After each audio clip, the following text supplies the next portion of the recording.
Welcome back. Welcome to the show. This is another episode of Heroic Industries. Sorry, Heroic Nation, not Heroic Industries. Heroic Industries is the name of the company. Heroic Nation is the name of the podcast. Get it right, dude. Get it right. Man, this podcast is,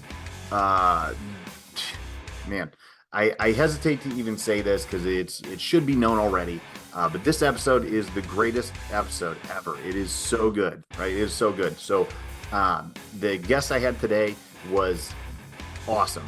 And this is actually the second time that we have met, because the first time was literally, I talk about this in the show, but it was literally the greatest podcast of all time.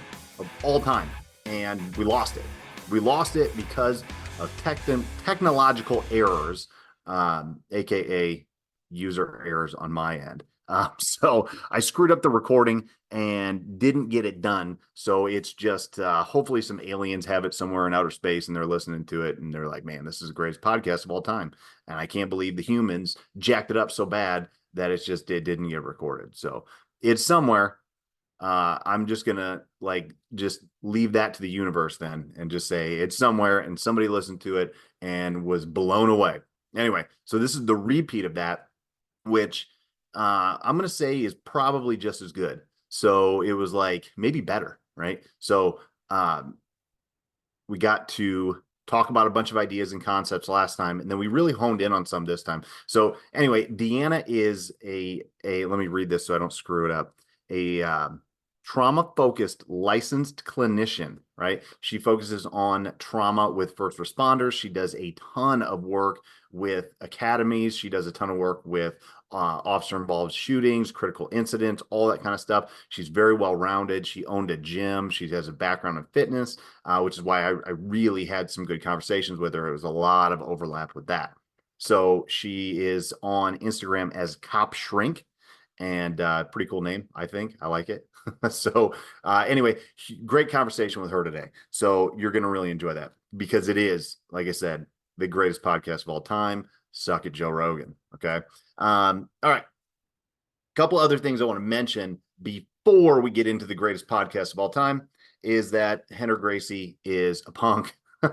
So last time I discussed the safe wrap system. I hate to even give him more airtime because it's really what he wants. He's using, the negativity to polarize and do exactly what you should on social media. Polarize and everybody talks about you, which is exactly what you want. And I'm giving him what he wants, even though the motherfucker blocked me on Instagram. He blocked me on Instagram. He also blocked a crap ton of other people too. Some really high level people, Chris Lehman, Chris Delaney, probably a bunch of other people that I'm not going to go through and list off right now. But the list is very long. It has to be very long. If he got down to my comment, a lowly old crappy blue belt in jiu-jitsu local police officer, and he took the time to block me solely because I questioned his program. I didn't even say anything negative.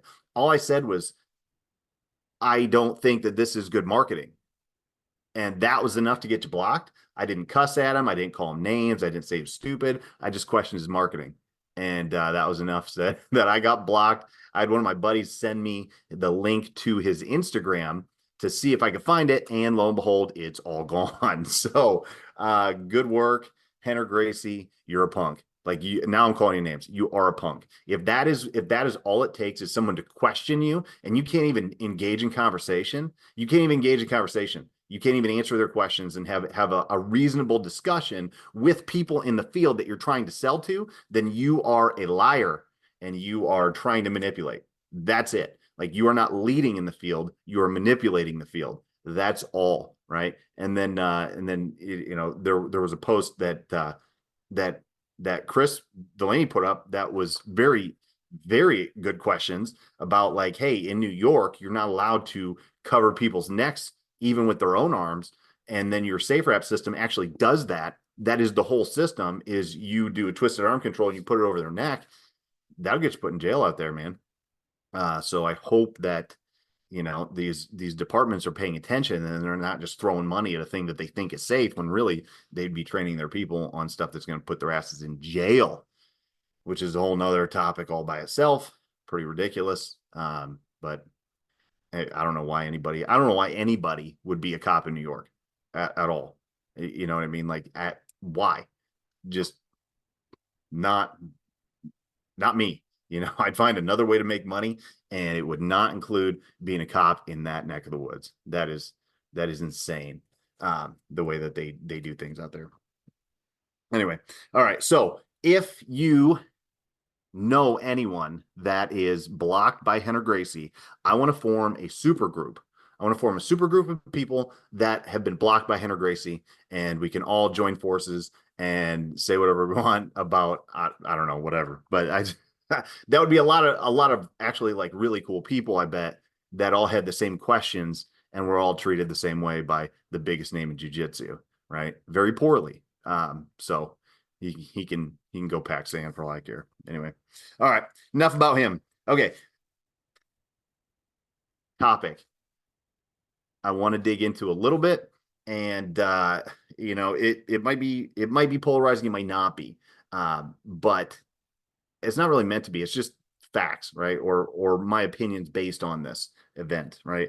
We had a death of an athlete at the CrossFit Games. It was a drowning. So an athlete went out for an open water swim. I don't know all the details. I didn't look into it like super, super hard. So I'm just going to give you the overall general guidelines on it, or general synopsis of it. Open water swim at the CrossFit Games, team event. Athlete goes out, doesn't come back. Okay. Turns out that they found that he had drowned in the midst of this event, and they had to go out, call the fire department. Fire department, like finds his body and pulls him from the body of water, and there you go, drown. It was an event that was a combination open water swim and then several other things, and the swim was not first in the succession. I don't know that it would have mattered, but point being, you're going into the water fatigued, and it's a large body of water. It's not like a pool, right? If you know anything about swimming, you know that is a very different experience, swimming in an open water for 800 meters versus in a pool for a 50 or 25 meter length. Like, that is a very different experience. And it's, if you've never done it or you haven't done it much, like, it's terrifying. And I've not done a ton of open water, like very, very, very little.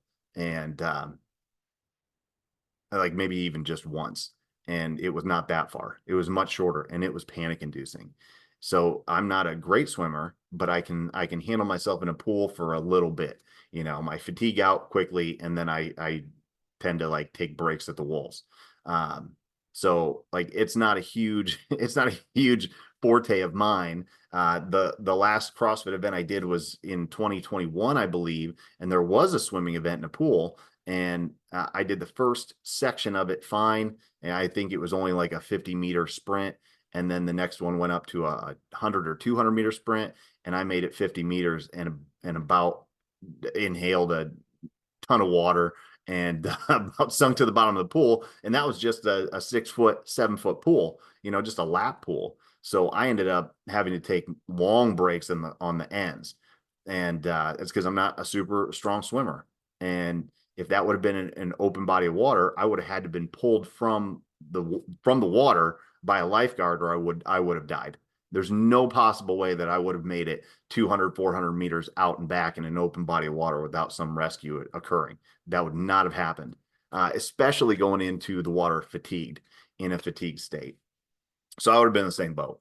And, like, we look at it and it's like, what can we say? Like, the first time they brought an open water event in the CrossFit Games, I think, was back when it was out in California. They utilized the beaches, and then they did the same thing in Madison because there's, lakes there and bodies of water there. And the first thing I saw was, what a huge liability, and what's the payoff other than it looks kind of cool. And, it's like, predictable is preventable.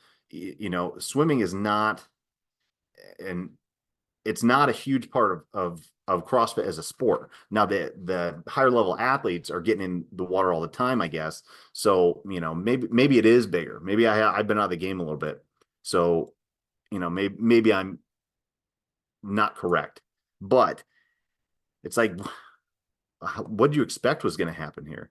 You know? And it's not like it takes a rocket scientist to guess that at some point some CrossFit athlete's going to try to do something that they are at the margins of, which is really what CrossFit is meant to do. It's meant to expose you at the margins of your experience.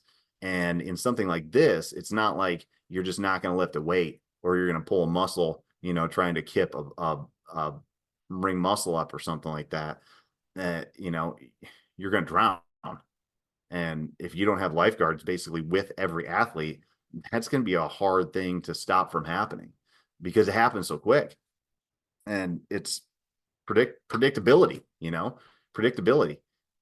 There's no way that I would have done that as an athlete, knowing that hell, this is not smart for me to do. Like deadlifting 500 pounds is not smart for me to do either.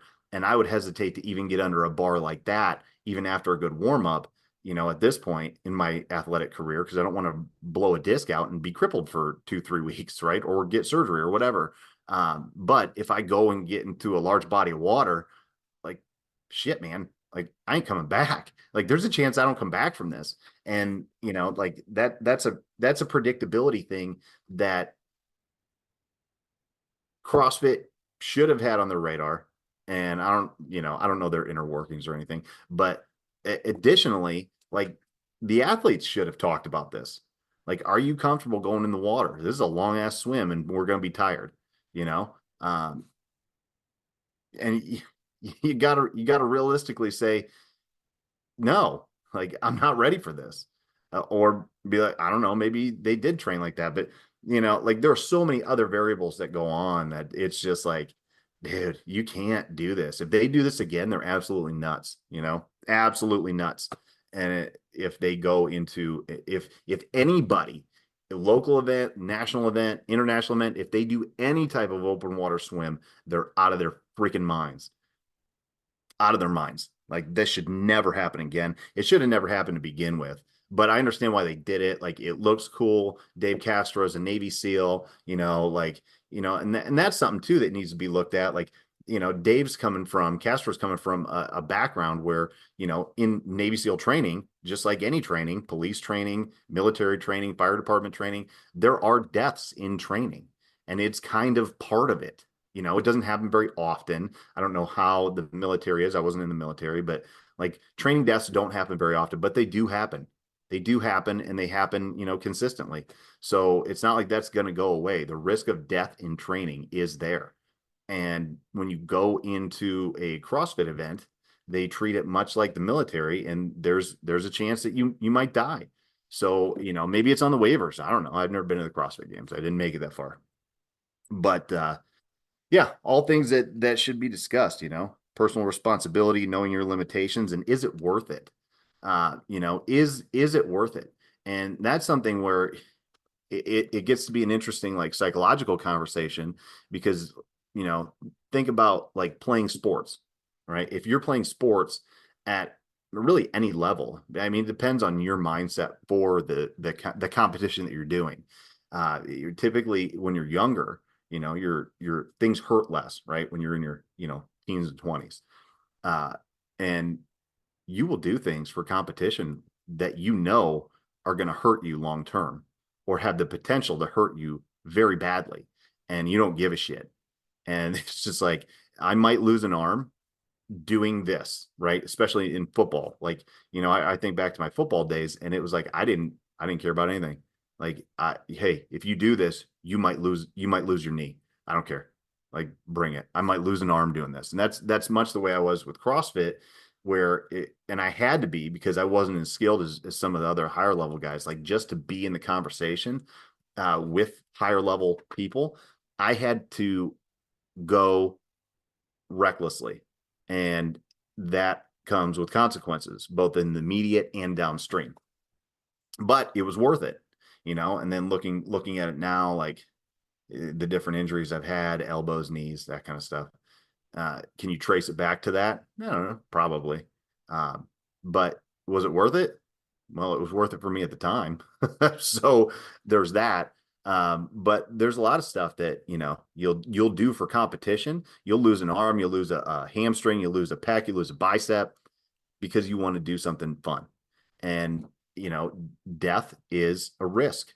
Usually it's not, but even if you go to high school football and you read the warning label on the back of the sticker, like the sticker on the back of the helmet, if you read that, and every year I used to read it, my dad used to make me read it, and I make my kids read it. Every year you pick that up, you look at it, and it says right on there, I'm summarizing, but this is a dangerous game. It can paralyze you and kill you dead. Like there are kids every year that get paralyzed and dead from playing football. Now, is it worth it? Do you want to do this? And that's always a conversation that you have to have, and you have to know the risks you're taking so that you can make the risk appropriately. And it shouldn't scare you. It should just inform you. Like you can't run around like in bubble wrap. Like you have to take risks. And the goal of life is not to get out of life unscathed. That's not the point. That's not the purpose. Right. I don't believe that for a second. If you get to the end of your life and you're in mint condition, like to me, you did something wrong. So that's not the point. But you do need to weigh the risks appropriately and consider all the things involved, all the people that are affected by you and potential injury or death and that kind of stuff. And when you're younger, there's not as many. You know what I mean? Like you're just kind of on your own, so you can do whatever the hell you want, and it usually doesn't affect too many people. Now, as you get older, you got kids, stuff like that. Why did you take the risk? Was it worth it? Like I don't know.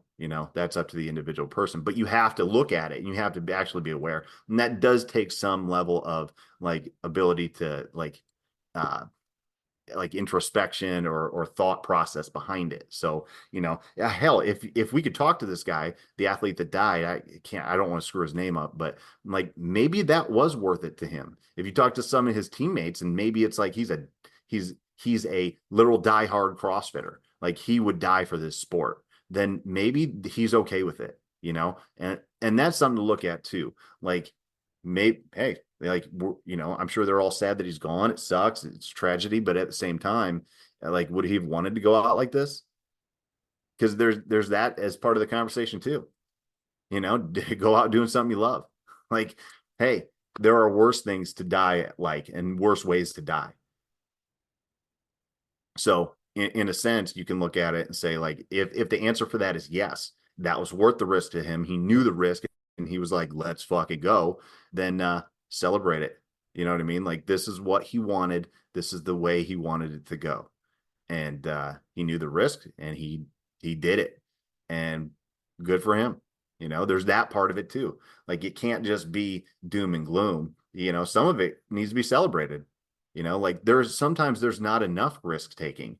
And that's what like this whole message that I'm trying to say is that uh is not one of fear, but one of adventure, but doing it in a way where you can have as many adventures as possible, and not expire unnecessarily.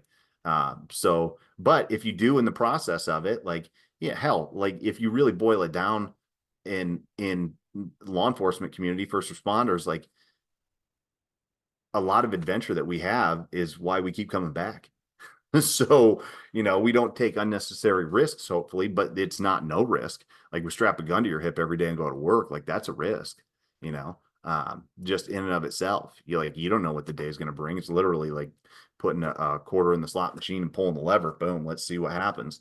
And sometimes it comes up all cherries and let's get after it, that kind of stuff. So, yeah, is it worth it? And that's a question you have to answer all the time. And you have to continually ask yourself, is this worth it? And, maybe yes, maybe no. That's up to you as the person. But like, you can't just turn your back on adventure either. Like, there has to be that. You have to go seek that. And if that's what he was doing, then good for him. So I celebrate that. All right. All right. Last thing. Let's see how far we're in on this. All right. Last thing I want to discuss here. Last thing I want to discuss is the Democrats, man. The Democrats screwed up so bad, so bad. They had it. They had it in the bag. They had me and they had Bear Hanlon from Born Primitive. They had us both.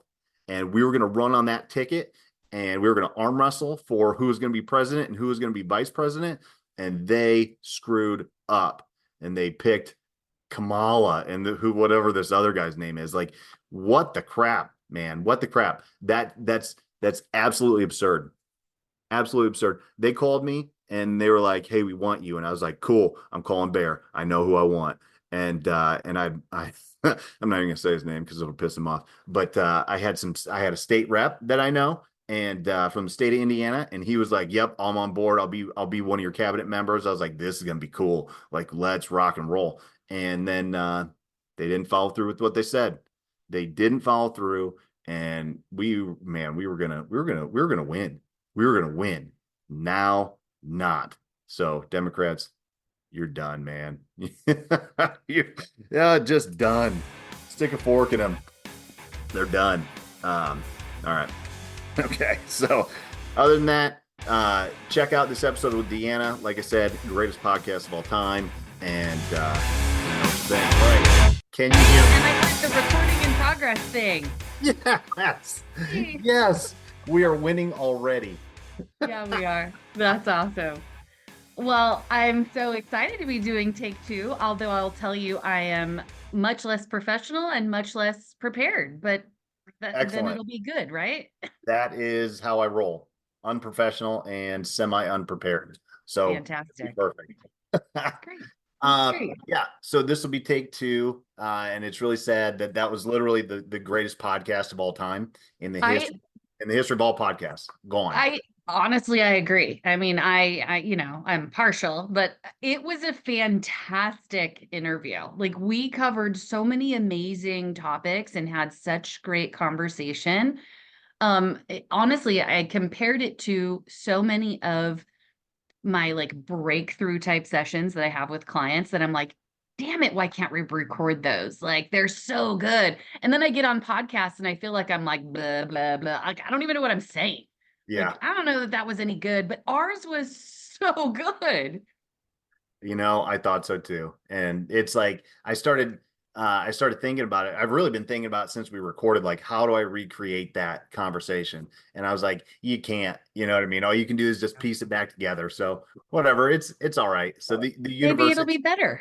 Yeah, right. It's out there somewhere, So well, I think some stuff that I wouldn't mind getting back into is like, I'd really like to run through some of your background again, because I want to get into the stuff that you did, because you were really big into fitness before you were ever did anything with mental health. And I want to cover some of that. So let's kind of start over from that. And then I also, don't let me forget this. I also want to talk about, you went to that Travis House, right? I would love to talk about some of that stuff. I've been listening to his stuff a lot lately. Phenomenal. Absolutely phenomenal. The dude is, I'm a bit speechless at how impactful his presentation was, because he is, honestly, he is not different than most first responders that I have met. He really isn't. However, he's incredibly skilled at a succinct, like shortened, condensed messaging, and he's funny as shit. I did not know he was a stand-up comic. Like, that was his sort of beginning in this, like public speaking space. And he's military, so Marine, firefighter, and police officer, and dad and husband and farmer. He has a farm now. Like, so he's just like the well-rounded dude that yeah, I'm kind of jealous that he can sell mental health better than me. Yeah, he does it in a different way, though. You know what I mean? Yes. He does it in a Yeah. different way. So, Yeah. Yeah. All right. So let's come back to that, and let's dig into kind of like your background and how you got to be where you're at, being, and correct me if I'm saying this wrong, a trauma-focused licensed clinician, right? Yeah. Okay. Cool. All right. So Yeah, let's run through that. sure. Like, well, you wanted to start in the fitness spot, or like how far back do you want to go? Let's go back to like high school, and Okay. like how you got from like there, whatever you're doing there, whether it's sports or whatever, into kind of where you're at now. Because it's an interesting. It's like you talk about like Travis and how and you listen to his story, and it's like kind of like roundabout, right? And like that's kind of what I got from you last time too. Is kind of like Yeah. how you kind of wove in between things, and then all of a sudden land here. Yeah, yeah, I guess so. All right. So let's see. I'm trying. It's so strange how like parts of my life don't really meld. It's almost like I've lived 9 lives is really how it feels. But I will say that sort of some pivotal moments.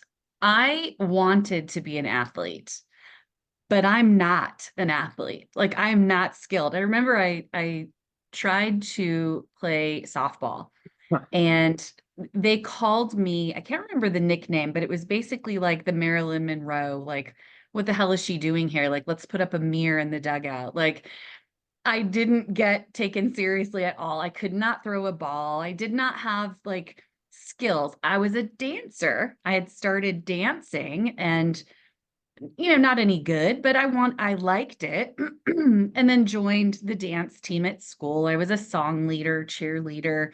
Um, and I was just obsessed. It was probably the eating disorder, but I became obsessed with fitness and nutrition. And that was actually my first major in college was foods and nutrition.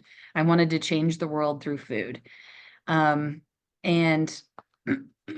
I learned the reality of that wasn't how I viewed it. So I met with someone at the college and they said, the reality of becoming a registered dietitian is working in hospitals and airlines and hotels. And I'm like, yeah, I don't want any of that. Like, I'll work with athletes. I wanted to work with athletes. I wanted to work with, high performers.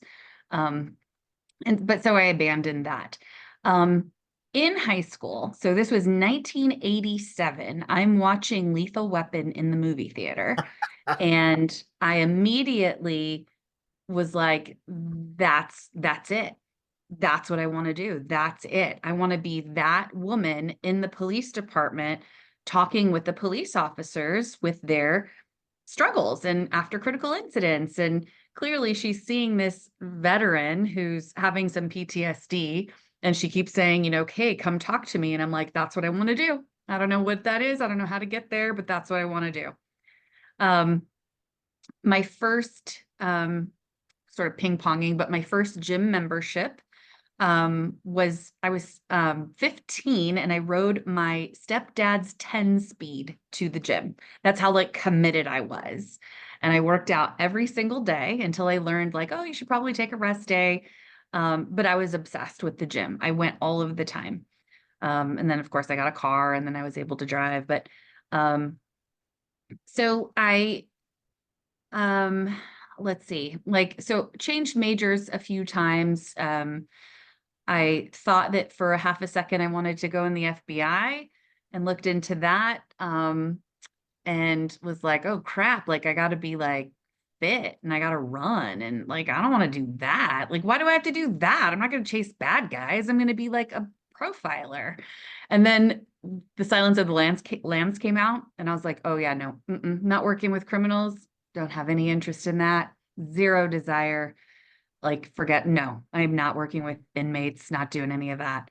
um Thought I'd go medical school for a while, looked at pre-med and taking some pre-med classes, and was not the best at chemistry, so I was like, yeah, can't do that, not going to do that. So it came full circle with, all right, I'm going to major in human services, which was psychology, sociology, and health science. So it was all the things that I loved: human behavior and group behavior and health and wellness and fitness. So that was my major. And worked in a psychiatric hospital through college and then after college. But then had my son and stayed out of school for a long time, got divorced. Like I didn't go back to graduate school until I was in my 30s, late 30s, 40. Gosh, I don't even know how old I was. I don't know. So didn't start working on the degree specifically until after multiple careers.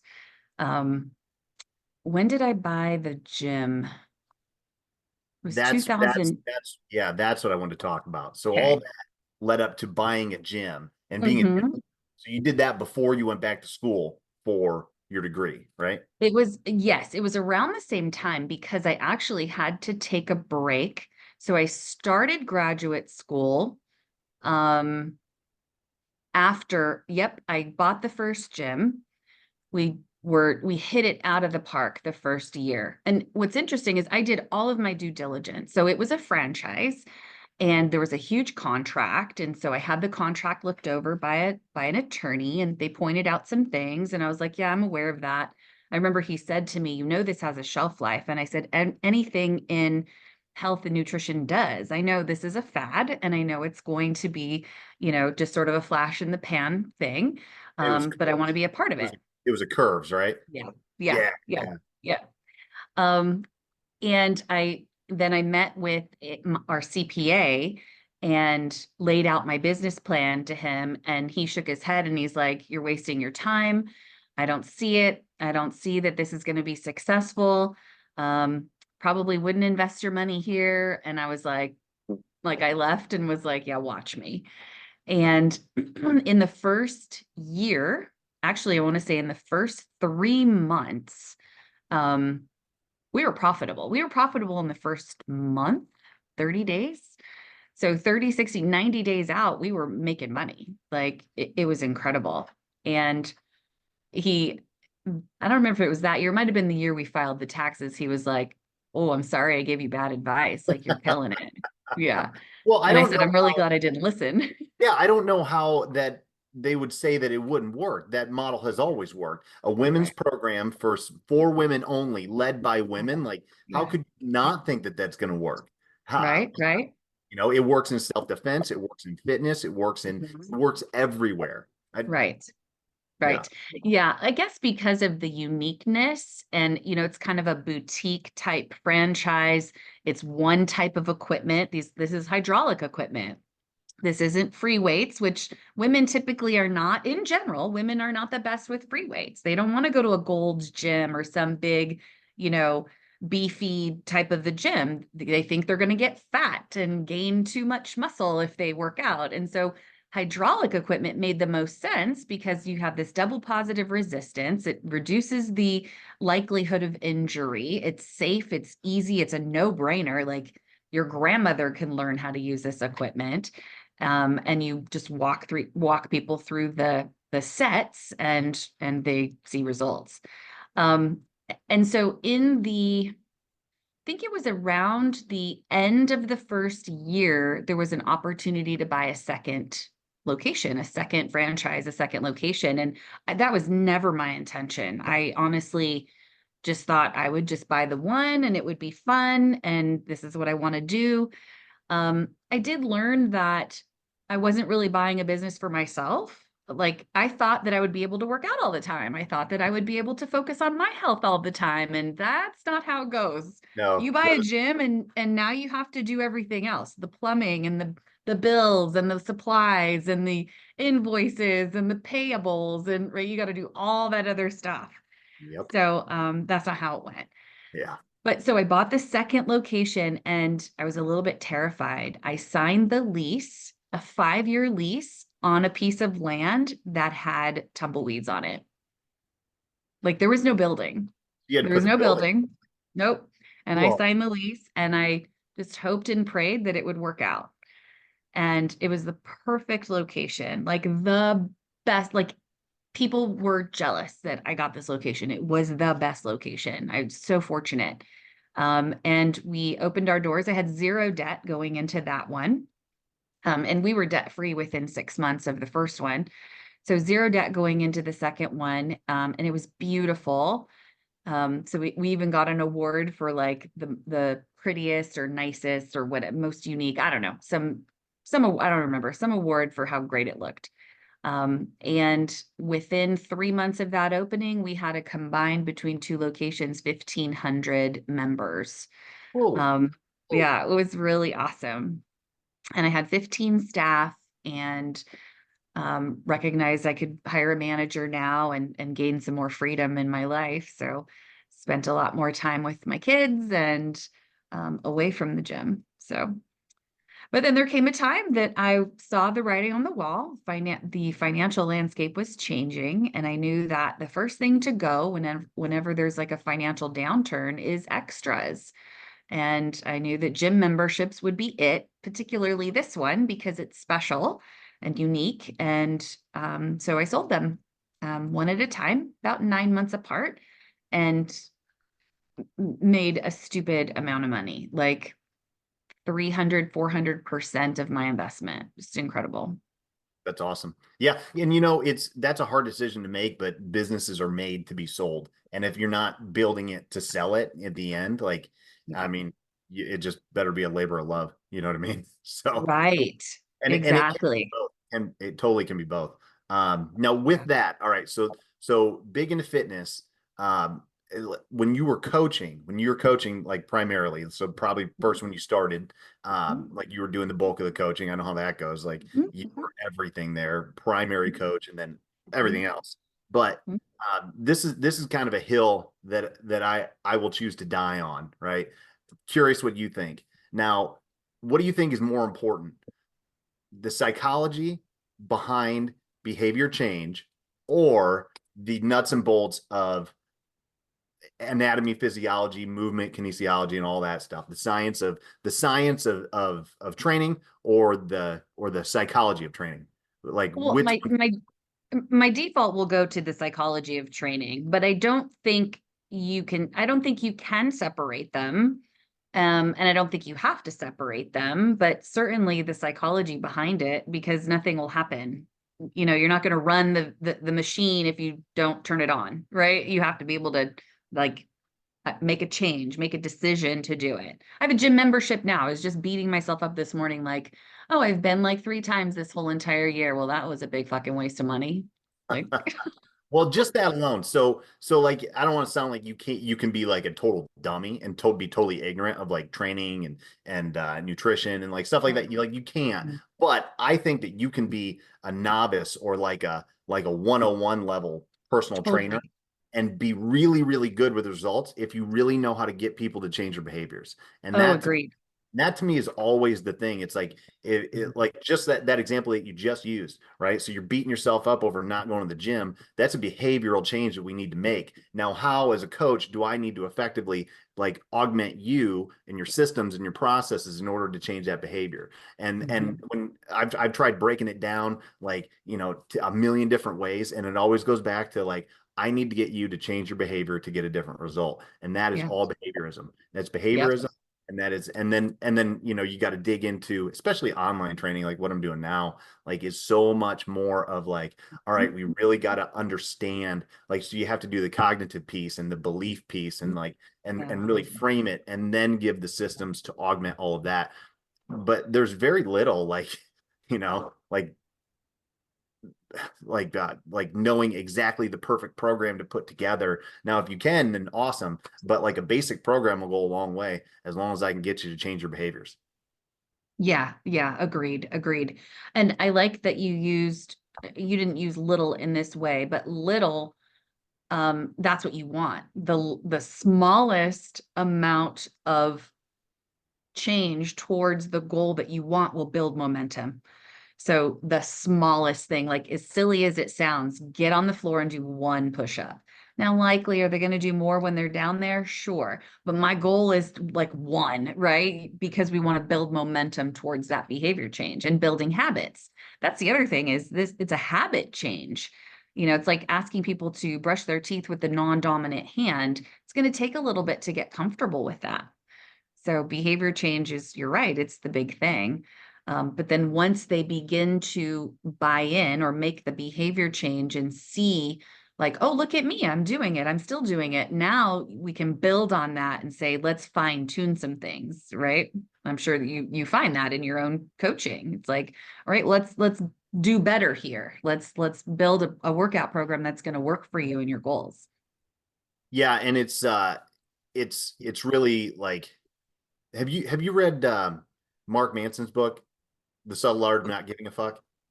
No. Oh, yes. Oh, yeah, yeah, yeah. Man, Great book. great Fantastic book. book. Yeah, I love it. But I really like I think he calls it like the do something principle. And he sets it up like a flywheel where it's like, and people always talk like, I need motivation, I need motivation, I need motivation. It's like, You well, don't. you do sort of, but it's like the motivation then leads to inspiration, and the inspiration leads to action, and then the action leads to motivation. So once you get this thing Yeah, spinning, it continues to exactly. roll. You know what I mean? Yep. And then when it comes Totally. to stop, it gets hard. It's like a rower. Like you gotta like get it going again, right? Right. Yeah. The body in motion stays in motion, right? Yes, and it's like so once that flywheel goes, and this is what you see from a cyclic standpoint with people, is it'll go and they'll be making great progress, and it's usually like about half the length of whatever program they're doing, right? If it's Mhm. 90 days, it's day 45 and they hit a wall, and it's like gone. It's that problem of the middle, right? And Mm. and that becomes an issue of like, all right, how do we keep this flywheel going, or at least just like keep it moving a little bit so it doesn't come to a dead stop? And that's where I Yeah. think that principle then overlays like that whole Jocko Willing, like, discipline over motivation, like all that kind of stuff. The discipline of the action, one singular action, will keep that flywheel going. And it's like Yeah. sometimes you just got to slug it out. And it's like, well, I'm not disciplined. Well, yeah, or I'm not motivated. Well, yeah, that's Yeah. that's true. But we don't need to do a lot. We just need to do one thing, you know? Yeah. Uh, Yeah. And when and you lose motivation, that's when discipline can kick in, right? that's the only thing that it has to, because that's what kind of like will push this thing along and to Yeah. kind of keep it going, even if it's not spinning fast. Yeah. Um, and then really when you start looking at like, well, how do you treat people with depression? Well, I need you to go home and clean out a drawer, just one drawer, Yep. just one thing, Yep. go clean it out. And you can bitch about it the whole time and say, I hate my counselor's making me do this stupid thing, and all of a sudden the drawer's clean and you feel a lot better, you know? Yep. And Yep. that's that same principle, just applied in a different context.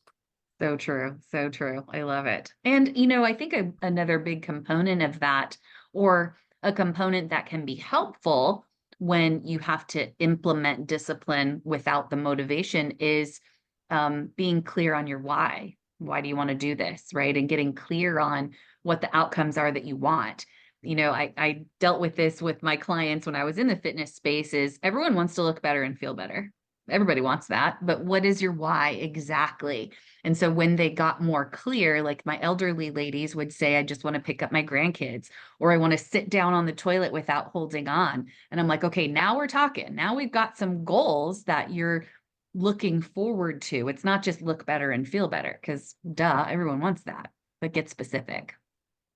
Yeah, those whys are hard, because you really have to strip people down to their core, and a lot of times they don't know how to put it into words. You know what I mean? Mm. And I've talked to a lot of people like that, where it's like, all right, well, like cops specifically, right? So going through and say, well, why is losing 20 pounds or 40 pounds, whatever, right? Arbitrary weight. Why is that important to you? Well, because I got into a chase with a dude, and we wrestled him, got him in handcuffs, and it was really hard on me, and it could have gone the other way. And then it's like, okay, well, that on its surface could be a good enough why. It's like, well, this is a dangerous job we do, and like you almost didn't do well on being tested, right? Yeah, my life But depends on it here. but then Yeah. you got to strip it down even further, and you have to say, okay, well, why is that important? Like, what is that? Because like that's still for us, like in law enforcement, that's a surface level thing, because we all know we carry a gun to work. There's a chance you're going to get into a gunfight, you know? Uh, so it's still a surface level thing. So you have to really, well, why is getting hurt on duty an important thing not to do, for you? And then they go through, and it usually boils down to like, well, if I lose the ability to work, or I lose my life on the job, like what is going to happen to my kids Right. after? And then this is really crazy. It's like it almost feels overkill sometimes, but like I think you have to go even even deeper than that. Say, well, what happens to your kids after you're gone? Like what happens to them? What are the possibilities? You know? And it's like, oh shit. So then you really have to like make it important, like because it is a surface level conversation in a sense that we can die at work. because we talk Yeah. about it so often, you know? Right, right. You're right. You've got to get to the specific pain points for each and every one of them. Yeah.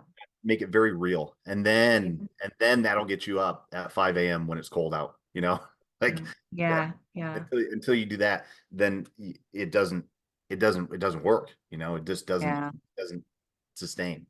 So Right, right, right. And looking at the positive benefits and not just the negative outcomes, right? Well, I want to do this so that I don't die and leave my children fatherless. It's so that I can lift them up over my head when they get heavier. And so I can play with them. And so I can enjoy retirement and like, yeah, getting more specific in the positive space too. yeah. Yeah, because you definitely can go too far in the terror direction. You know what I Right, mean? Which is then right. going to like ramp up your sympathetic nervous system a ton and keep you just chronically just stressed out about dying, which Key. isn't great, So, obviously. so, so key. And I love that you touched on that. And maybe this is a whole different rabbit hole, but I was recently doing some more sort of studying about what happens to the body when adrenaline and cortisol are constantly being pumped together. Psychically, like in their psyche, it creates this helplessness, but physiologically it's blowing out your veins, like it's blowing out your body, it's creating inflammation, like it is so harmful. Okay, say that again. You said when adrenaline and cortisol are constantly being Yep. released. Yep. Infused, when they're constantly being infused together, um it creates helplessness Why is that? because there's nothing that needs to be done or nothing that can be done. And so the body is left in this almost frozen state of constant sympathetic nervous system, but that's revving the engine at 7,000 RPMs sitting idle. And the body is burning out, right? But you're not going anywhere. And so then, right, they come home and this adrenaline and cortisol is still going because now they're met with their spouse who's, got issues and problems they want to address, but they're like, I can't do it anymore. I'm tired. I can't take it. And this is still going on in their bodies. I'd have to dig further into like what the research actually says, and find that study to share with you because it was really eye-opening to me. I hadn't realized that component specifically. Huh. Yeah, I've never heard it phrased like that, that Yeah. those two hormones and like will Mhm. create that helpless response, that Right, freeze response, you know. right, Hmm. right, right, right. And then, you know, I think we talked about this a little bit last time, but like one of the most stressful things on the job for me is the almost shootings and the Oh, almost fights. You know what I mean? And that kind of stuff where yep, it's you're going to get cortisol, you're going to get adrenaline, you're going to get all those neurotransmitters and hormones that are yep, pumping out like you're about to get into a fight because you yeah, are, right? yeah, But then there isn't one. And right. and that's where it's like, you know, it's like, well, how many shootings that, you know, like I had this conversation with one of my buddies, how many shootings have you been into? Like realistically, well, a couple, but how many have I almost been into? Hundreds, Couple if not, dozen, right? Hundreds, right? yeah. Yeah, Like how many times have I had my gun yeah, out, like, you know, on a target saying like, hey, giving commands, like I'm about to yeah. shoot this guy a lot. You know what I mean? And That now you're left with the aftermath of that. Your body is still recovering from that almost, and you've got all these hormones circulating. So that is the best time to practice some nervous system regulation, like immediately. But what's happening? You got calls holding. You got to go on to the dog barking call, right? You don't have time to self-soothe to bring this nervous system back down into a calm, connected state, which is really something you can't do on the job. You still have to stay in this vigilance. yeah, and that just that chronic exposure to that Yeah. state is just Yeah. exhausting. Yes, it is. It is. Yep. And the idea, does your agency, well, you're SWAT, right? Yeah. You're allowed to work out on duty. Well, if we were full time, that would be one thing. But we are a part time Oh, team, so I have to work patrol as well as all of uh, the SWAT stuff, and we're a pretty busy team. So we have 100 plus operations a year, and mm, so That's Does your basically agency allow all of your sworn staff to work out on duty? See no, what I mean? It's no. ridiculous to me. Why? They should. Yeah, and you would think that with all the research of just employment in general, like, hey, if Yep. you give your employees time to work out on shift, whatever the job is, you will Yep. have less sick time. You will have better retention. You will have better attitudes. You have better everything from Yep. allowing this to occur on on the clock. It doesn't Yep. matter what job it is, and Yep. especially with this, with law enforcement, I'm not even going to include firefighters because they get to, but but uh, but yeah, like why isn't that built in? And I almost think that they should start looking at, like, you want to talk about police reform, like this is a whole nother this is a whole nother rabbit hole, but like there are laws for truck drivers and how many hours they have to sleep, but we don't have anything. Like we can work 72 straight hours if you can stay awake, Oh, you're getting into it now. work a shift, go to a part-time, go to court, go back on shift. How many hours you slept today? Two, one, zero. Like Yep. that's nonsense, right? And It then is nonsense. and not only is it allowed, but it's forced because, well, we got minimum staffing requirements, and Yep. it's like we don't want to do hire backs, and we don't want to pay extra money, and we're not going to send you home, and it's like this Yep. is insane. I've been up all night. We had a Yep. barricaded subject, and this is an Mhm. actual thing, right? Mhm. So we were up all night with a SWAT call out, and then a handful of us work day shift, so we go Mhm. right into our day shift, and then right Yep. back to work the next day. Like, Mhm. And then why isn't there sleeping quarters, right? Let's say you only got 4 hours or 6 hours to your next shift. Why can't you just knock out at the station rather than drive home or sleep in your car? well, yeah, and and this, if you say, this is where like the buzzwords of mental health, right? If you say that you care about your employees, your cops' mental health, right? And everybody does now because it's like a big thing, right? Mental health everywhere, and you don't allow for proper sleep. The lowest hanging fruit for mental health is sleep. Yep. Lowest hanging. So if you're Yep. not gonna if you're not gonna facilitate good rest and recovery for your cops, then you don't give a shit about their mental health, and stop lying about it. There you go. There you go. We're talking it. We're speaking it now. It's true. It's true. Yep. Yeah. So I think Talk about Travis, feeling helpless. well, yeah, I can't even stay awake on a run. Yeah, I mean, the good news is that, like, we do a real good job looking out for each other when it's like dudes are having a bad time with whatever, and or like, hey, I haven't slept, or I had an emergency at home and now I couldn't get off because of whatever reason, minimum staffing usually. Um, hey, I need some help. Can you cover my runs? Yep, gotcha, no problem. Um, but that's like a saving grace, and it's like, man, it's like we're so good at covering for each other that it almost provides the cities, and the government agencies with the buffer, because like people don't realize how overall how good we are at our jobs. Like even the mediocre cops are pretty good, in the Yeah. grand scheme of things. Um, Yep. and we're real good at covering for each other, like Yep. making sure that we're not going to, make mistakes, that kind of stuff. Yep. Yep. And for your West Coast listeners, those runs you're referring to, we call calls. Yeah, everybody's different with that. So I know Travis talks a lot about some of those same issues. So what, I guess, like, talk some about that was it just a seminar, was that what it was? Yeah, so Travis's presentation is really a training course. It's longer than I expected. It's not just like a talk. There's a couple of breaks built in, because there is, good chunks of learning to be had. A big, the whole thread is his own story of his own experience on the job.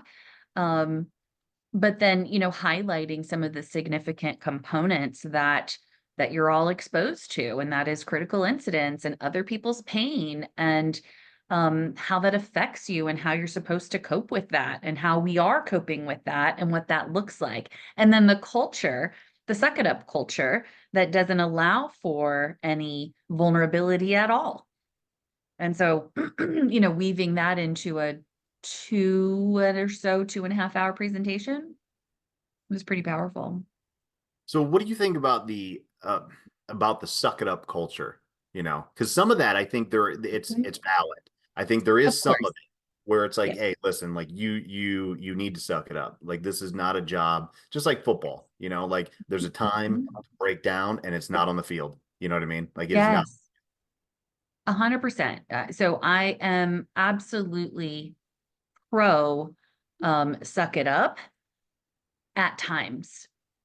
The problem is we're not good at identifying. Well, number one, we have not allowed for any kind of breaks, any kind of vulnerability of that was tough. I'm going to need a minute to catch my breath, or I'm going to need a minute to talk this out. Like I just need to wrap my head around it. There's no space for that. There has not been that space for that. And it comes from this military wartime um, mentality of, well, we got the enemy firefight right now. Like you can't, sorry, you can't cry about it. We don't have time for that. Suck it up and reload. Like let's go. Right. And so I think determining now, like, well, where is that time to allow for some regrouping and decompression while on duty? And can we allow for that? And look, if you can't allow for that in your agency because you're understaffed and because there's all other calls holding, then we're going to have to suck it up, but with the caveat or with the light at the end of the tunnel to say tomorrow we'll debrief this, or tomorrow you'll get to unpack this, or tomorrow I'll get your shift covered so you can stay off. Um, you know, that's maybe one way to approach it. So I don't know. I think one of the answers is implementing a critical incident stress management policy. Like agencies should have a CISM, critical incident stress management policy, and follow it and follow the best practice guidelines that have been handed down now through the International Critical Incident Stress Foundation. I think they know a thing or two about this. Um, but it's still not it's just not standard policy still. And so there's a lot of questions about what do we do and when do we do it and what's the right thing to do. And just recently this incident happened. It was a fireman, and this was a horrific call. And the message was from their leadership was get back on the rig and run more calls. There was no decompression time. Now, he thought that he was doing the right thing. Could he have pulled them out of service for a little bit? He could have, but he made a judgment call and he thought that was best. Well, one of the firefighters was not doing well with that. So it came, it was like 12 hours later and they're still up and he's breaking down, having a hard time, rightfully so. If I told you this call, would curl your hair. Um, and instead of saying, okay, we'll bring a clinician out, he sent him home. So it was basically like, okay, if you're going to have a hard time with this, get out of here.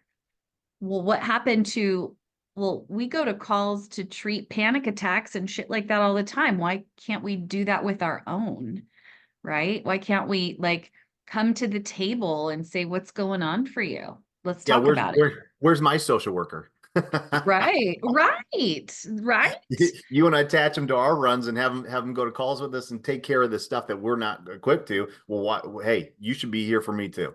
Exactly. I would love to see more agencies have clinicians on staff for their people. I don't know what that looks like, and I'm not sure if that would work because the viewpoint might be, um, well, she or he is going to go tell command staff, or I don't know, maybe they need to just be embedded a lot more, Yeah. like be So around, be available. So here's an idea. And so we talked a little bit last time about peer support versus clinicians versus all these other things that are here for mental health, right? Mhm, And mhm, and I was talking to a buddy of mine who's a peer on our peer support team, and he filled me in a lot of stuff that I didn't know about. So it's mm. like critical incident or stressful run or like nasty murder, stuff like that. They're on the phone and they're contacting the guys that were involved, the officers that were involved. Hey, how you doing? That kind of thing. And I was like, yeah, that's good. That's But fine. like, What do you do when they say I'm shitty? well, then they direct them to resources, right? So it's actually pretty good. But Okay. I mean, you talk about that tough it out thing or that suck it up, and if I don't really know you, and we got a decent sized department, like we got 500 plus, I think. Mhm. So like, Lawrence? somebody calls me from peer support, if I don't know them or Yeah. like I'm not comfortable with them, I'm gonna tell them like, yeah, it was ugly, but I'm all right. Even if Yeah. I'm not, I'm still gonna lie Right. to them, because I'm Yeah. not. Because you don't know them. I don't trust them enough to let them in, you know. Yeah. Um, so what I think would be effective or more effective anyway is like creating a relationship over time. So you have multiple checkups with the same person reaching out the same time. You know what I mean? Yeah. And almost acting as like peer support has to act like little ambassadors for like a clinician maybe that's kind of in charge or pseudo in charge of the program, Mhm. and that creating the Yeah. relationships Yep. that will work better, I think, you know. Yeah. But So that's that's a almost, push. Go oh, ahead. I was to say that's almost more like, it everything in law enforcement, and I'm assuming the fire department's the same way. If you really want to impact each other, like we have to do it. Like we can't count on it coming from some, Right. memo or SOP or some policy. Like we know how that's going to go. Like it might work, it might not, but it's going to be very Yeah. forced. Yep. Relationships and organic, like, hey, are you okay? And I'm going to check on you 6, 7 times if I fucking need to. You know what I mean? Mhm. Because like Yeah. even the guys on our department, and I'm sure every department's the same. You're not best friends with all of them, but Mhm. man, I don't want to see anybody kill themselves or do something Right. psycho, or Right. hit their breaking point, and all of a sudden they get into a domestic and go to Yeah. jail. Like that's Yeah. nobody wants that. Nobody, right? Even for Right. people we don't like, you know. Yeah. So Right. I'll follow up as many times as I need to check on you. You know what I mean? And I Mhm. think there's ways that we can do more, just kind of organizational ourselves. Yeah. Yeah. I like that a lot. That's so important. And I think could benefit a lot. What I'm seeing agencies doing out here in the West right now is implementing annual wellness check-ins, and preferably with the same clinician that they see year after year so that they can develop that relationship. And that's the point, is to have this relationship with this clinician before shit goes bad. Now you know who this person is. They're familiar with your agency. Maybe you've even talked to them multiple times on other incidents before, but you check in with them regularly and they get to know you, you get to know them. And now we have a starting point. We have a bucket of resources that are ready. They're right here. It's not like, let me dig out this dusty phone number and call this agency and hope to God I get a good one. It's like, oh, no, no, no. I remember that girl or that guy that I met with last year for my annual wellness check-in. I want to talk to that person. What Um, what does an annual wellness check-in look like? Like what is so that?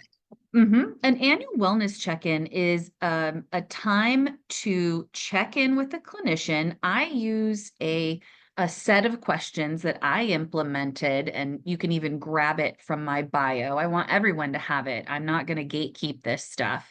I call it the checkup from the neck up. And these aren't questions for you to answer for me. Like, I don't need to know this stuff. There's no obligation. Some agencies are implementing this to be mandatory, but it's not mandatory that I like write a report or talk about it. It's mandatory because it's good for you. It's like your physical, like it's mandatory because it's good for you and it'll tell you how you're doing. And if Well, your numbers are off, don't get me started on that. We don't even have those. You know what I mean? oh my Fire God. departments have those. We don't have. Very, I very, very few police departments have mandatory I know. physicals, not even fitness tests, I physicals. know, I Yeah. know, I know. Just It'll be interesting to see. I know of a large agency that's going to start implementing fitness tests, and I'm like, you better give them some time to get ready because they were at the academy 15 years ago. Like, where do you think they are right now? And you never gave them time to work out on duty, and they're working way too much overtime. So when do you think they're going to be implementing this? Anyway, not to say that it's the department's job to make sure that there's time and space for them to be well physically and work and take care of their bodies. Not a bad idea, but anyway. Yeah, so this wellness check-in, I ask a series of questions. Um, and they're rhetorical. You can answer them, we can talk about them, or you can just go home and consider them. But things like, how has your relationships changed since starting the job, or since last year, since I asked you this question? It would be, how is your sleep? How is your sleep when you're able to sleep? Not how's your sleep when you're running, back to back shifts, but how's your sleep when you're able to sleep? Do you stay asleep? Do you have a hard time getting out of bed? Do you wake up before you're supposed to? How's your nutrition? How do you nourish your body? Are you tracking that? How's your weight? Not that it's, there's not some perfect weight you're supposed to maintain, but pay attention to those notches on your belt. Have they come out over the years? And how is that negatively affecting your health? What are your health markers? What do those look like? Do you know what your blood pressure is? Do you know what your resting heart rate is? Do you know what your fitness level is? What can you bench? What can you squat? Like, are you keeping track of some of those things? Um, are there critical incidents that still sort of play around up here in your head and pop out when you don't want them to? Those are indicators of things that need attention. Now, we're not going to poke at it if you don't want to, but it is helpful for you to understand that those are weeds that can grow out of control. So it'd be helpful for you to know what they are and be considering pulling those weeds out, meaning go to a therapist, do some EMDR, do some other treatments to pull those weeds out so they're not going to haunt you forever. That's I'd call that more than a checkup from the neck up. That's like a full systemic, like, hey, let's go over diagnostically, like how are our systems operating, And mentally, shouldn't that physically. be the case? It absolutely should. And that's what I was gonna say is I was like, the thing that jumps out to me is how easy it would be to layer those two together and make it a mandatory thing just yearly. You know what I mean? 100. Absolutely. Because I mean, like, I don't want somebody to tell me I'm not fit for the job, but at the same time, I also don't want to be like running on empty Right. and sucking and being a liability. If it's like, hey, dude, like you are physically not ready, mentally not ready, emotionally not ready, and you're a liability. Like for yourself, for everybody else, like you're going to Right. make a mistake. And then what is that mistake going to do to you on the back end? You're in Right. no way, because mistakes are always possible. But if you're way run down, like the back end of that is going to be almost impossible to recover from. You will be completely shattered. Yeah. Yeah. Yeah. And to clarify, these are definitely not fitness for duty sessions. Um, a fitness for duty is a whole nother can of worms. It is the entire process that it took to get you hired, at least the psychological component of it, which on our side of the country, it's like a 4-hour psychological test, a battery of tests, plus a psychological interview. And that's going to determine your fitness for duty. It's not just, a 45-minute session with me of asking you a few questions. That's not a fitness for duty. And so I think that's a big barrier is guys and gals might think that if they meet with the shrink, that it is a fitness for duty. And it's absolutely not. The other factor I have to consider if I'm giving this wellness check is, are they being honest with me and are they willing to be vulnerable? And, I sort of throw the buffer out like, you don't have to be with me. It would be helpful because then I can be more useful and helpful to you. But if you truly, genuinely consider these questions on this sheet, you're going to be in better shape. How big of an issue do you think that people being afraid of being not fit for duty is? How big of a barrier do you think that is to going and seeking help? I think it's a problem. It's probably a bigger barrier than we are aware of. I honestly think it is. Now, is there a big group of people that just think us shrinks are wackos and they just think talking about feelings is stupid? Sure. But I would argue that you don't understand what our job is then, if that's what you think it is. I'm not gonna sit here and say, how does that make you feel? And what do you think about the color yellow? Like, I'm not doing that. We're having a conversation. I'm here to help you optimally perform in your life and on the job. That's my whole goal. It's like I'm a coach. I wish I could be called a coach. But coaching is very different than therapy. But maybe a coach, or having the title of coach, would be a more digestible title, because I think that that's a huge barrier is, oh, I don't want to talk to the shrink. Number one, I don't want them to see me. Number two, I don't want them to tell me I'm crazy, or I don't want them to know that I'm crazy because they think they're crazy. I'll tell you, because the number one question I get asked all the time is, what's wrong with me? And I'm like, that's interesting that you think there's something wrong with you. What is it that you think there's something wrong with? And they might tell me a few things. One is these intrusive images. They think they're crazy if they're having intrusive images. I'm like, that's not crazy. That's What an indication that this critical incident is a bit of a haunting and it hasn't cleared really from the forefront of your mind. so what's an example of an intrusive thought or Mhm. intrusive image? So an intrusive image would be the picture of that little girl's bloody face from the call I did last week that just pops up randomly when I'm eating dinner, or I'm sitting at a light, or I go to close my eyes at night. This intrusive, gory image that really creates this feeling immediately, because the body doesn't know that this isn't happening right now. The body is just going to respond to what's happening in our mind. And so when I have that reaction, then I'm like, oh shit, I must be crazy. And now I have to stuff it and shove it away and not deal with it because I have a job to do and I don't want to be called crazy.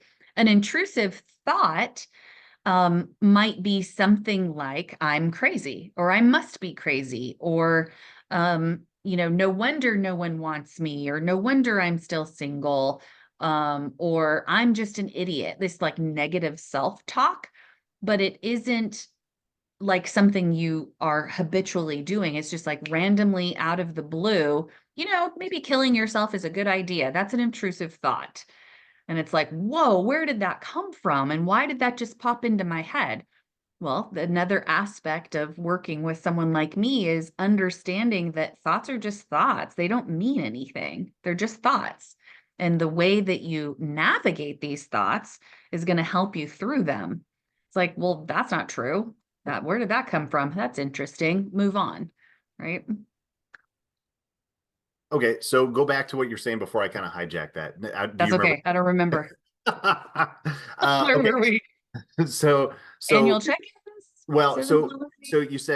you said people come in and they're like, well, I don't understand why I'm having these intrusive images. Why am Yeah. I? Yeah. You want me to explain that a little bit more? Yeah, yeah. Yeah, why they're happening is because the brain hasn't fully processed them. I liken the brain to like a big filing cabinet. And um, you know how to brush your teeth in the morning because there's this filing cabinet of, I know how to brush my teeth, right? And I know this operation, I know how to do this. And memories. Let's go back to a memory that has no strong significance. Maybe it's, when you got a new phone, there's this memory, right? Oh, that was really cool. And I spent a lot of money, but I got this really cool phone. It's nothing. I have no emotional attachment to that whatsoever. I ran a call. Let's say I ran a call last week and it's still like on a loop. It's like a video in my head continuing to loop. That's why the intrusive thoughts and intrusive images are happening, because the brain hasn't yet like processed it and put it into a file. I say, you have files of from on the job. You might have your file for your fatal TCs. You might have your file for barricaded subjects. You might have your file for dead babies. Now, are they like nicely packed in a file and you can open it up and look at it, and will there be no emotional charge to it? Maybe not. But when there is an emotional charge to it, that's an indication that it's not in a file. It's like swirling around on your countertop. So if your brain was so new information coming in, it's like the bills on your countertop. They're there. Well, you got to sort them, right? So the brain has to go through a process of, where do I put this stuff? Where do I put this information? And these significant critical incidents that don't make sense, aren't logical, shouldn't have happened, some evil doer did something, my brain goes, I don't know what the fuck you want me to do with this. It doesn't make any sense. So where do I put it? So the brain like loops it, trying to make it make sense the best it can. Within about 30 days, if the brain can't make sense of it and find a file for it, it's not going to. Meaning now you'll need intervention. It's going to need a little help. It's kind of like the computer. If you are sending a file if you're sending a document to a file, if that little hourglass stays on for how long do you give it before you're like, well, shit, I better do something else. I better reboot my computer. About 27 seconds and I'm pulling the plug. See, about 27 seconds, right? And then you reboot the computer and hope that it will finally make it to its destination. But that's what's happening with these critical incidents. And the problem is you guys are too strong for too long and you tolerate this discomfort. One, because you think it's crazy and you shouldn't be having these symptoms, and two, you just think you're supposed to like get over it, like it's just supposed to magically happen and you don't want to talk about it, like I'll just avoid it. But avoidance is the number one symptom bucket of PTSD. So avoidance is a huge red flag. If you're avoiding talking about something or thinking about something, that's a huge red flag. That's telling me your brain sort of gave up on processing this information and it's hanging out there in this magical land of I don't know what the fuck to do with this stuff. Yeah. Well, and on top of that, you're getting more of those coming in too all the time. So Right. now Right. you've got this giant mess of just Yeah, like piles of shit inside your brain. That kind of exactly. so when you're talking about this and explaining this, I'm going to my catalog of comic books and Disney movies, right? And if you've seen Inside Out, have you seen that? Oh yeah. Oh Okay. yeah. So I have not seen number two. I've only seen little snippets and clippets of it. I think based on this, I think you'll like the second one too. Oh So yeah. all these memories go in, and then all these little emotion guys, these little characters, then they're Yeah. processing those emotions and they're sending them to the different islands, right? The different islands of Riley. And then, Right. all these other emotions or all these other memories are getting shipped to long term. So they're like putting them in there and sending them long term. So Yeah. they are the filing system for that. So they've got stuff for all of it. And when the stuff doesn't match up is when the stuff inside of Riley's head starts going crazy, right? And that Yes. and that's when she's in massive conflict. So Exactly. so it's really and I'm watching this and I'm like, this is one of the best things that they've put out, especially recently, because like Disney's really bad at storytelling now. Yeah. So like but I'm like, man, this is really pretty spot on. Like you've got these emotions. Some of them are fighting for controls, and like anger wants to be in charge. Nope, it's not your turn. It's anxiety's turn. Nope, and then when anxiety takes over, all of a sudden, like things go super, super nuts, right? And there's like fighting for control over all of the environment and making really bad decisions. So Right. um Right. it's very, very similar to that. And it's like so So much. so why, I guess, everybody's got their breaking point. And another kind of thought I had is like, the intrusive images and thoughts that can't get processed. I think it's hard because a lot of times it's like, hey, you see nasty shit, murders, deaths, traffic accidents don't make sense, right? You Yep. cannot make sense of this. But at the Right. same time, if you do have a way to give it meaning, then it's a lot easier to Yeah. file that. You know what I It mean? is a And it 100%. and it doesn't hang out. And Right. it might seem stupid, but if you frame it in a way where it's like, even if it's like, for me, it's like, I can't make sense of this stuff, but I know that there is a meaning for it. And I know that I'm supposed to learn something from it. And, Mhm. and just knowing that alone, like, all right, this thing keeps popping up in my head, right? Yeah. That means I need to pay attention to it. It's like it did get a Mhm. file. I have work to do on it so it can go to a file. You know what I Yes. mean? And Yes. and that's just a little reminder of like, all right, why is this like I haven't found a way to make this make sense to me. I've got to have it make sense. Yep. And and uh and Yep. a big way is to just acknowledge like I can't make sense of this. Right. Can't. Right. That's and Right. it's not your job to make sense of Right. everything. You don't have Right. control over that. Um, Right. But you made So, such a good point about the meaning part that, and I would say, I would offer that the biggest bucket of files for a first responder is the evil shit people do bucket, right? It's like, I can't come up with any better explanation for this than that. Or horrible, senseless accidents. It's like, like the stuff I can't explain away. It's just bad shit happens sometimes, you know?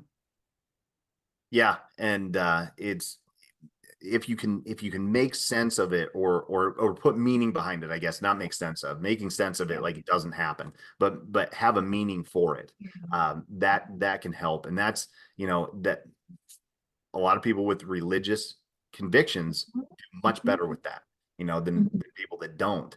The people that don't have a lot of anger because they Yeah. can't make sense of it, and at least from a religious standpoint, a faith standpoint, Yeah. if you have those in place, it can help Mhm. you at least give it some meaning, because So true. suffering has meaning, especially in, Mhm. in like Christian context, stuff like that. Like Mhm. it has meaning, and Mhm. even death and suffering, you can Yeah. give it that meaning. Yeah, there's hope, right? There's hope on the other side of this. That's where the Re- faith comes in. Is, Resurrection. Yeah. yeah, right, right, right. Yeah. So there's your Jordan Peterson for the day. Oh my God, I love that man so much. Such an incredible human being. Yep. Um, well, what else you got? Got anything else? I think that's a pretty good point. We got through a lot of stuff and kind I of got a whole bunch of stuff, but that's a lot. Yeah, we covered a lot. Yeah, so so good. all right. So the stuff that I want to make sure so your checkup from the neck up, I just kind of like perused your social media before we got on. So you're pushing that, and then is there anything else that like um you want to promote, Instagram stuff or whatever? I mean, I love to just tell people about my channel on Instagram, Cop Shrink, because I just want it to be a place of value and useful information that they could benefit from, first responders can benefit from. That tool I have, that wellness check, you can download it for yourself, you can have it. A couple other things that I'm doing. One is creating a community for other cop shrinks, so other people who want to help first responders or are helping first responders. I'm creating a community, like a collaborative of them. I And love that. That's awesome. another, we need to get together. Like we need to have each other to support. We need to learn. We need to learn best practices. We need to be on the same page as how's the best approach and, what's happening on your side of the country. Yeah, you know what else I was kind of thinking is that, and I was actually listening to, I saw your post with Travis, and I went back and listened to a podcast Travis did with Andy Stumpf like 4 years ago, and it was really Mm, good. But he was talking about seeking help, like mental health, yeah, and I was like, there should be more of a pipeline for first responders to transition into mental health careers on the back end, because like who's going to be more apt to help a first responder than one of us? you're the You first know, responder. I'd even Exactly. talk. I'd even be more apt to talk to a firefighter, believe it or not, Right, than right, than than just exactly. like a random psychologist or whatever. Yes, But yeah, exactly. but that resource that you want to put together is awesome. That would be fantastic because it's You a know, little bit more nuanced. right? Well, and that's, you just gave me another great idea to create a collaborative. I had been thinking about this for a while, like, I don't know, are these first responders going to actually want to be in a group together and talk about this kind of stuff? Maybe they do. And particularly like you said, like after the job, and if they're like in retirement now and they want to work in this space of helping their fellow first responders, that'd be a great place for them to go. One group that's doing this is the nonprofit the Overwatch Collective, and they created an app. Although your app is really darn cool, so maybe you want to put an arm on your app for pulling, first responders together in this peer support space. The Overwatch Collective has an app that they are doing that as well. And they have all of it, like the helpers and the first responders sort of getting support from that community. But Okay. yeah. And another one is a program that I've done called This Is Us 2.0. I just completed the first round with first responder couples. It's just a 6-week program to improve your marriage, improve your relationship. I don't have one open right now, but certainly if someone's interested, they can say, hey, when are you going to do that one again? So. Sweet. I didn't prep this before, but can I put that checkup in the school group? Sure, absolutely. Share away. Cool. And then yeah. So anybody that's listening to this, Deanna is also a part of our Heroic Industries school group. So she is in there. I haven't checked to see when you were in last though. We could It's been use a a very long we time. could use a little bit more of Deanna in the group. Sorry. Yeah, I'll pop in there. I honestly I forgot about it. Yeah, it's me just trying to elicit free support and free help and Sure. free. I'm happy. I So am honestly, I am happy to help anywhere that I can. Truly. This is my purpose. This is what I'm meant to be doing. And it gets tiring. I'm tired because first responders are hard. You guys are hard nut to crack. But I'm here for it. So well, I appreciate the work you're doing, and yeah, and just stay in touch. And thank you so much. absolutely. I appreciate your time. You're so welcome. Take care. See ya. Bye.